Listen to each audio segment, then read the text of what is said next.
Call to the order the Technology and Utility Subcommittee. Roll call, please.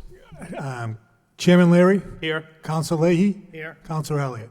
Okay. Two present. Okay, the purpose of the meeting is to discuss double polls throughout the city, and today we have Comcast and Verizon with us. I know, Mr. City Manager, you want to do the introductions, and we can begin the discussion. Yes, thank you very much. So the issue of double polls and other issues have always occurred at almost every city council meeting, so we thought it was time for the main companies involved with those issues to come in and just give a presentation and answer any questions that the subcommittee may have. Tonight we have from National Grid, Susan Griffin. Next to Susan from Verizon is Stephanie Lee. And next to Stephanie Lee is Gregory Franks from Comcast. So would you like to start with any presentation that you have? Thank you. Sure. Thank you. Thank you very much. I'm Susan Griffin with National Grid, and I'd like to start by giving just a high-level overview of how we ended up in the situation that we've had the past 2 years. National Grid has been making significant infrastructure upgrades across its electric and gas network. And in particular, on our electric side, we have recently completed about $38 million worth of substation upgrades at our Meadowbrook substation, which is located out near Cross Point Towers. At the conclusion of those upgrades, we secured a new customer here in the city on Prince Ave, a customer that's going to require a very large load of electric power. And as a result of that, when we looked across our substations and where we could bring sufficient load and redundancy, we decided to bring it from Meadowbrook, which was quite a distance. And to do that, we had to string an additional about 500 poles. So we've recently completed that work, and it required a lot of patience, I think, from the city, and we appreciate that. So essentially, we're talking Markley Group on Princeton Ave. Correct. That took how long? Approximately 500 new poles? To set about 500 poles, it took us about 18 months Okay. to complete the pole sets and then the transfers as well with all of the tenants that were on the older poles over to the new poles. All right.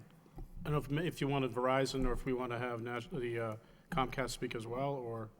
Yeah, I'd like Verizon to at least they've changed their process for replacing double poles. So I think they should explain what the new procedure is. Well, first, Councilor Elliott, you have a question? Just on the 500 poles, where did the power come from, or where were the new poles or replacement poles placed? So we basically had to run a full line from the Meadowbrook substation, which is located near Cross Point Towers.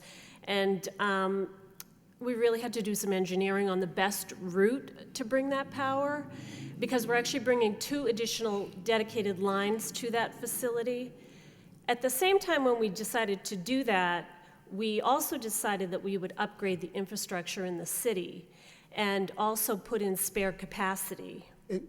Between those two states, between Prince and Meadowbrook? Between Prince, correct, Okay. and where the Meadowbrook substation is located. So at the end of all of this, what it means for the city is that we've got a new customer and a new tenant in the city that will be power ready. But additionally, what it means for the city is that we've improved the redundancy of the network. So not only do you have a nice, new, clean, straight pole line, but what we also did is we reconducted the lines along that entire run. And so we recabled the cable on there. And then we also built in, we have spare capacity. So as the city grows, the city will be energy ready. We have the infrastructure in place as you look to bring on new commercial or large-scale customers. Okay. So were any of those poles double poles? They were all double They poles. were all, so from Meadowbrook to Prince Street, they were all, Less a handful. I see. Less about a handful. It resulted in all new double poles, because what we did at the same time, many of those poles were 35 feet, and we raised the height on the pole line because we're carrying extra weight with those additional cables. So we had to go with a taller pole. Some cases it was 50 feet, in other cases it was about 45 feet. I think our definitions are mixed. The double poles, they weren't poles that were hit by a vehicle, an accident. They were not left over. All brand new, Right, to okay. replace the existing Okay. infrastructure. I don't want to get too sidetracked. Okay, thank you. Okay, I don't know if we want to have Verizon. Sure. Sure. So, as you know, and I think you're alluding to sort of the historic problem of double poles that can be created. So yes, Wanna- there's been upgrades. You want to from- put on your mic? I'm sorry, Stephanie. There you go. Thank you. So as you know, historically, double poles are created sometimes when there's accidents or if poles become unsafe, or there's a storm, that kind of thing, and one-offs, they're secured. Other times it's road projects or upgrade projects that create a large bulk of double poles. So one of the things, because we have been grappling with this double pole issue, not just in Lowell, but across our footprint, to take a step back, all the poles are jointly owned by Verizon and the electric companies. So in this case, where Ngrid's the electric company, Verizon and Ngrid jointly own the poles in Lowell. We, across our territory, jointly own them, and what we used to do is divide up who maintains the poles. So in Lowell, up until recently, all of the maintenance fell to Ngrid in the city of Lowell. In another community such as Haverhill, Verizon maintains them, and it was a 50-50 split. But what sometimes happens is, as you know, all this coordination has to happen where the electric companies at the top, they have to transfer wires. Then you have to go, should go down here to, if there's private fiber, like a light tower, then there might be secondary cable or a street light. Then you go down a fire alarm, Comcast, and then Verizon was at the end. So sometimes if it were Ngrid that needed to place and maintain a pole, we would transfer and be last off and the pole would be empty. Ngrid would then have to come back and scoop up the pole. And that creates even more delay, and sometimes it can be months, and in some cases even longer. And the same for Verizon, those types of coordination issues were happening. So we actually came up with a new maintenance agreement that we launched on June 1st, and Lowell's been benefiting from it this summer. I think it's really helped us clean up the double poles here, which we'll share with you. We now, because Ngrid is the first one on at the top, they place the pole. They transfer, while they're there, they transfer their electric from the old pole onto the new pole. And then everyone goes down the food chain, and then Verizon comes at the end, we transfer and take the pole and we go.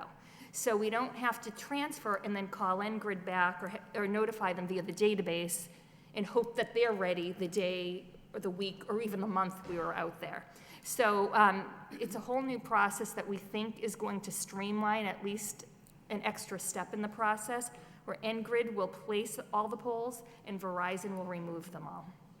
And we have found, this is probably the first place where we aggressively knew we had a big backlog. And on May 15th, when there was a city council meeting where there were neighbors here very upset about double poles, Susan and I the next day pulled a report after that meeting. And while we had been chipping away at the poles that were placed through the Meadowview project, or they had been chipping away at them, there were still almost 400 poles in May that needed to be removed. We really worked very closely, coordinated very closely with all the parties. Comcast is here. They've been a great partner in this as well. They certainly have kept it moving. And today, just a few months later, we're down to 133 double poles.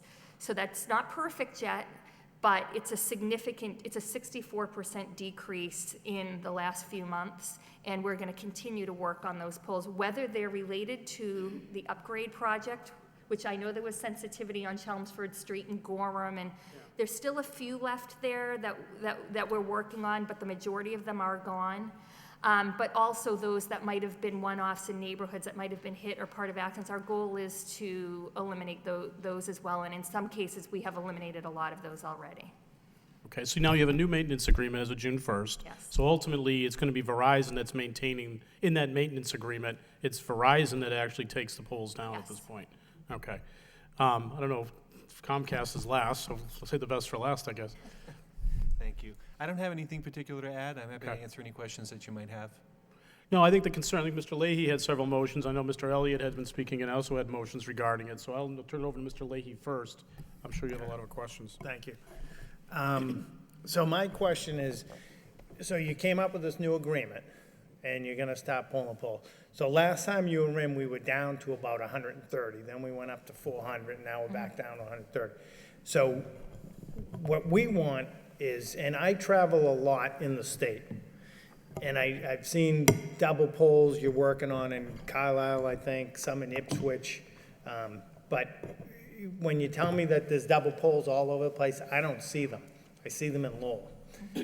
And then, I don't know what this report is, but we have a light pole on the corner of Andover and Nesmith Street, and it's a safety issue. The Oh, I trucks know. have been hitting it. I know it very Okay, well. We've so- replaced it 4 times. Right, but over the last year and a half, you did finally move it over. You moved the electrical, and the pole's still there. So when that pole falls on a car, I guess we'll all say we're sorry, but it was an emergency, but now it just sits there. There's poles on Stack Pole on East Merrimack Street that have been there for years. It took us probably 3 years to pull the poles on Fruit Street, Mariner, and Cunningham. We pulled 3 of them, and we left the one on Cunningham. And I appreciate, when, I know that they call you Susan, right? And you get them removed, but I don't know why it takes 3 years and phone call after phone call. It should be done 2 years ago when we called you, not one pole at a time. And that's our frustration.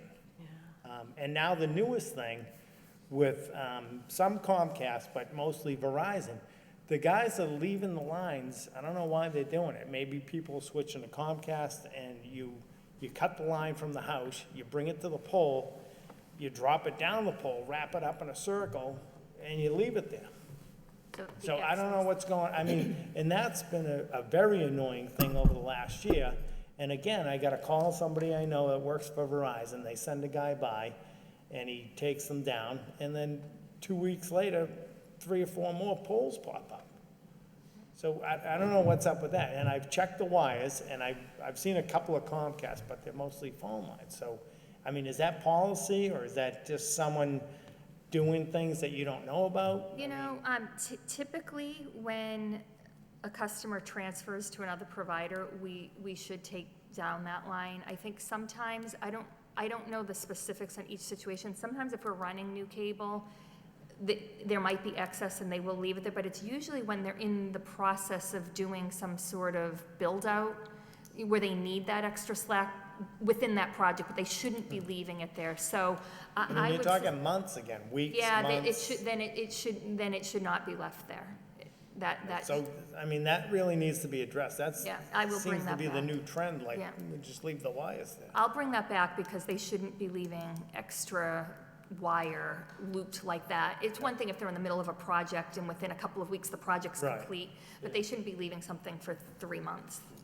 Okay. That So I isn't- guess what we really want is, if you can get it down to maybe like 20 is an acceptable number, but I really don't know why.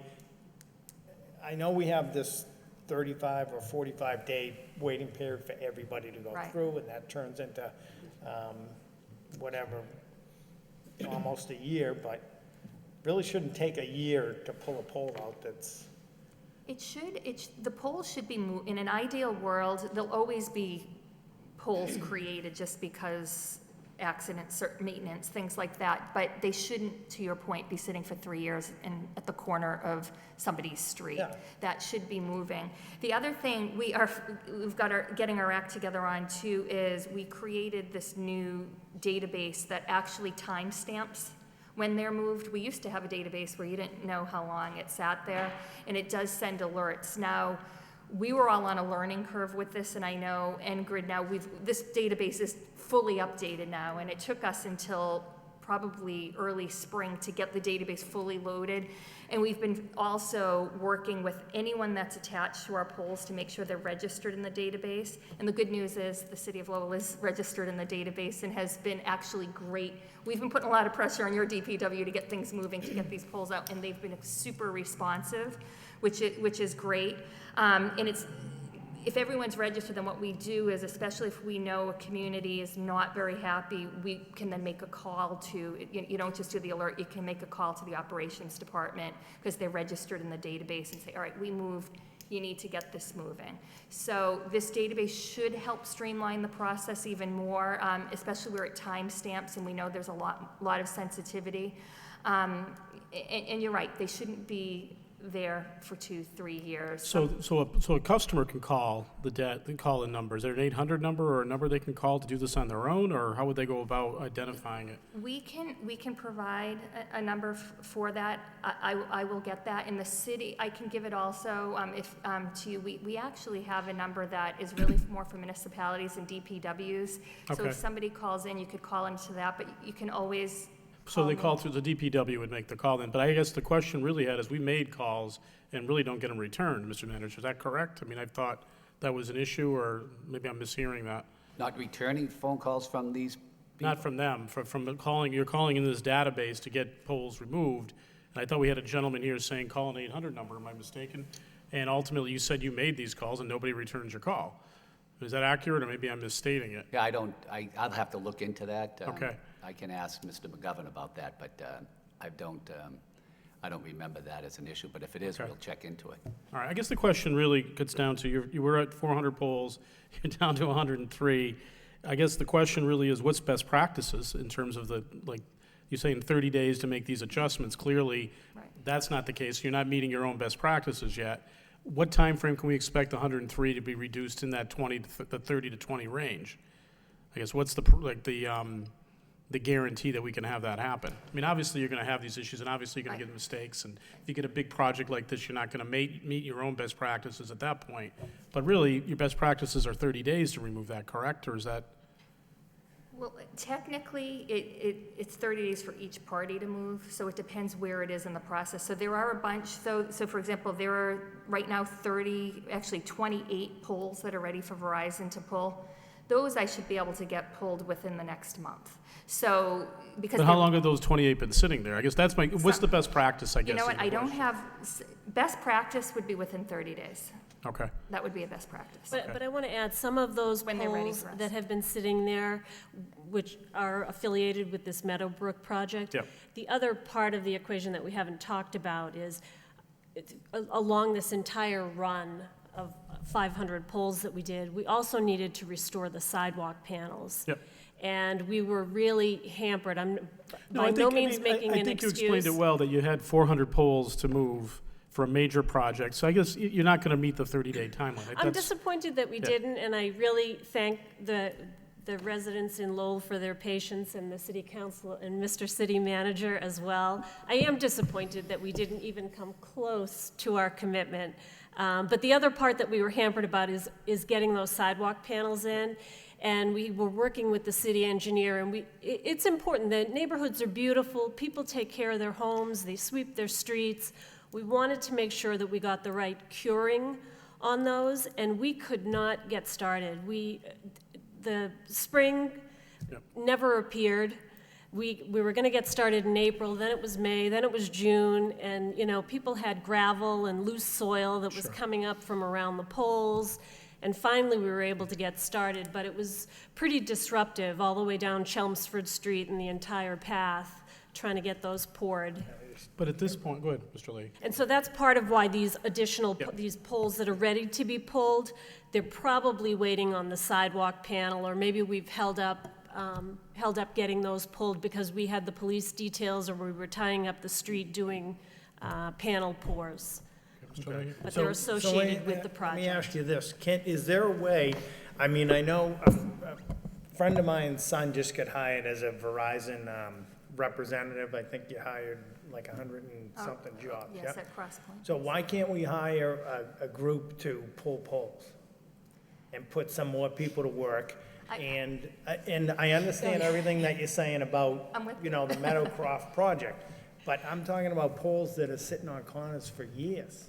And that one on Nesmith Street, if that falls, right, I mean, that was a big thing, we were gonna pull that because safety issue, it's still there.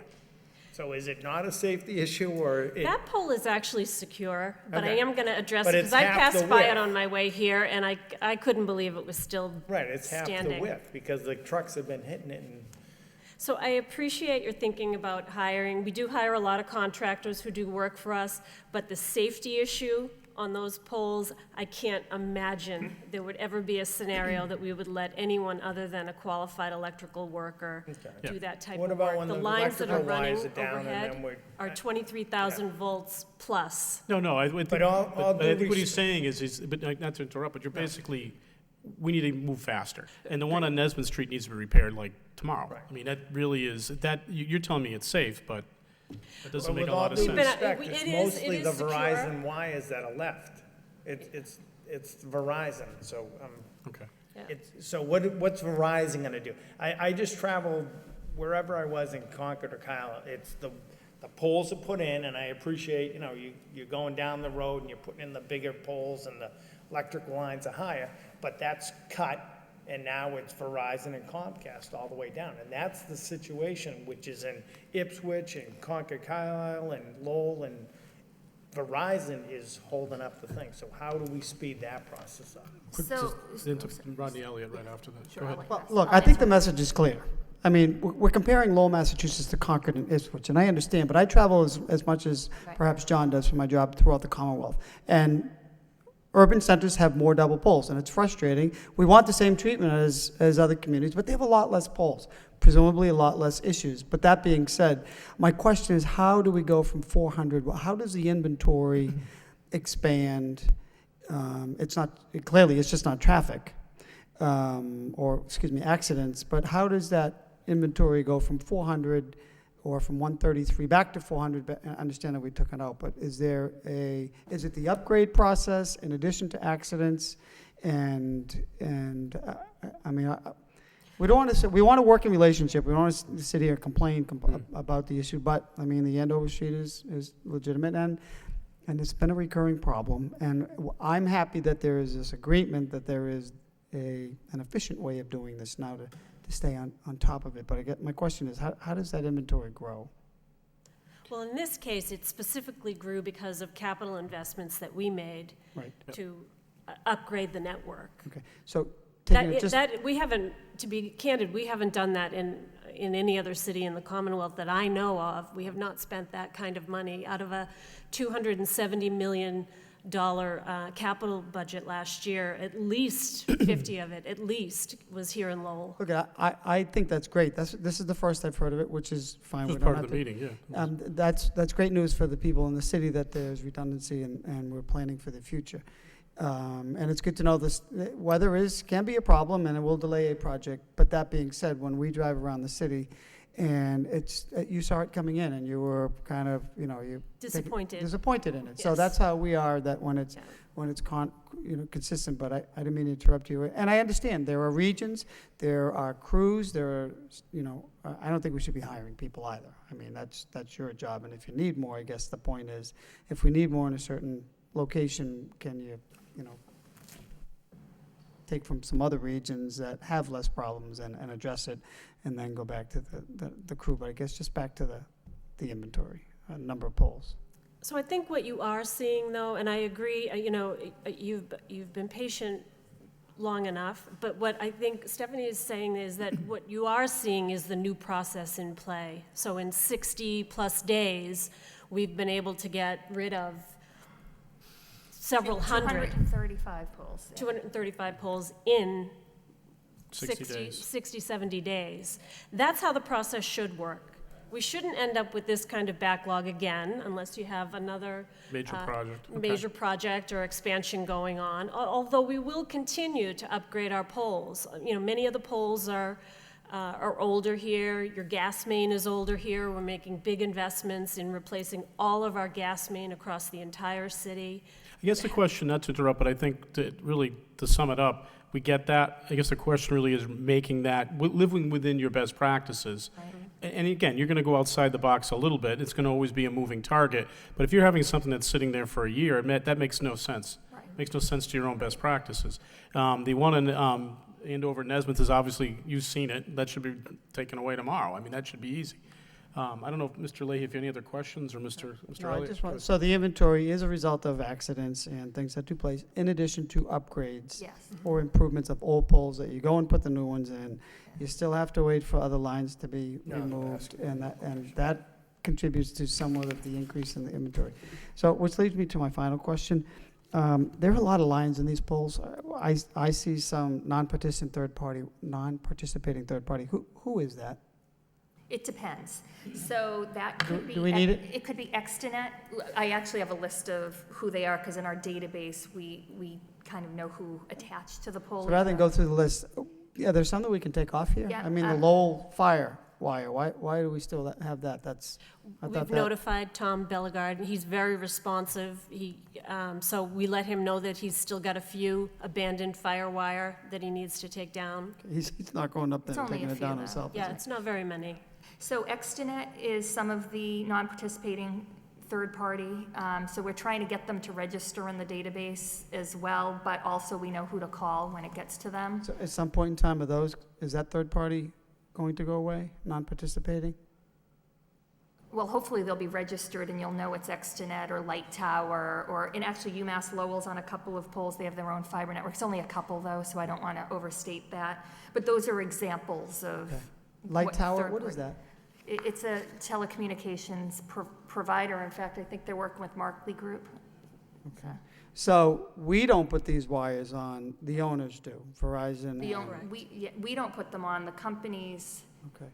that own They them. contract through you Yeah. to put them on, though, And in correct? fact, if you look at, there's a diagram here, Yep. and it just shows, we have designated space Okay. on these poles depending on what company and what type of attachment you have, starting with electric always at the top. Well, And then at the bottom Verizon, and then Comcast is above us. And So I'll wrap up. That's very good to know. So I wanted to ask those questions, Yeah. A, to know what our role was. But at the end of the day, I think this maintenance agreement is more important, knowing that we don't have any part of this, and we can't be calling all the other, all the other No, you companies don't that have to have do it. that. You Yeah. shouldn't have to. It's on be. you. We're the Call owner, us. it's our asset, Right. they're tenants on our property. tenants, right, We so should be there's- managing them. Okay, Thank you. good. Correct. Mr. Leahy? Are these supposed to be the double poles? Yes. Okay. All right. So we still have to refine this, because there's a couple on here that I mentioned And if that there are aren't even any here. that are not on there that you did mention, we'll cross-reference those. Once in a while, if they're not on there, they can be ones that were a one-off car accident or something that didn't get in the database, but we will make those up. So this is valued as, this is as of 8/7, right? Yes, Okay. Monday. So it was Monday. yesterday. Yes, yesterday. I think Council Lake should be your database manager. Yes. Nobody So I mean, wants we to- don't mean to keep bringing you in, but if we just get a system down, there's plenty of people looking for work. If we can get another couple of crews out there, once the power lines are gone, Yeah. it shouldn't be a safety issue, right? Moving telephone Right, wires right, and, we'll talk to on our end, we'll make sure the fire wires are down. But like the one on Stackpole, and a couple others, they've just been there for years. It's not a car accident, It's just not taken care of. Yeah, I saw Stackpole on this list, so that is There's there. one on there. Mr. Elliott? On behalf of the city council, before John Leahy goes out with a chainsaw and is climbing poles, can we please add another crew in this? Just one crew. Yeah. One crew. We will do our best. We'll bring that back, and we will continue. And the other thing, while I can't answer, will these be done in 30 days, 60 days? We are continuing to aggressively work on this. Our operations teams knows I'm here. And your The- best the- practices are 30 days, so we want Yes. to yeah, improve on that. And I, well, look, well, I think, we will get ours, but I'm Okay. talking the whole, depending where it is in the life cycle. But we will continue to manage our tenants and. can we get a report of this every month, how you're doing, and could just generate it to the city manager? Is that something we could get, just so, see how we're doing? Of course. I'd like to, go ahead, Mr. Councilman. Just one last thing. I mean, on a serious note, I mean, Council Leahy's right. I mean, there are some polls that you probably are not aware of that are either not reported or have been there for such a length of time since either this new database or just never been reported way back when, that number that somebody can call would be helpful to let you know, so you're not coming in here saying, well, it's not on the list, we don't know about it, because you're not on the streets of the city of Lowell every day. I'll take a Right. call from anyone. Yeah. So, and Mike Desmaris calls me often with issues about good. streetlights or poles or whatever, and I So is he always the have point a of crew. contact for the city, Mike? Yeah, he's our Director of Neighborhood Services, so I'll refer these to him. For example, if we get some on the eGov, we'll refer it to Mike, so he can reach right out to them. Okay, good. And we get a monthly report on that too from Mike would be great. The only one too, there was, other than the one in Andover, Nesmith, and Stackpole, there's a corner of Lura and Campbell, that area right there where Lincoln Parkway Wedge. There's one right by the Crawley Park that's actually the wires down, so it's something you may want to take a look at, 'cause, a kid might ride through it and get hurt. You can take a look at that as well tomorrow.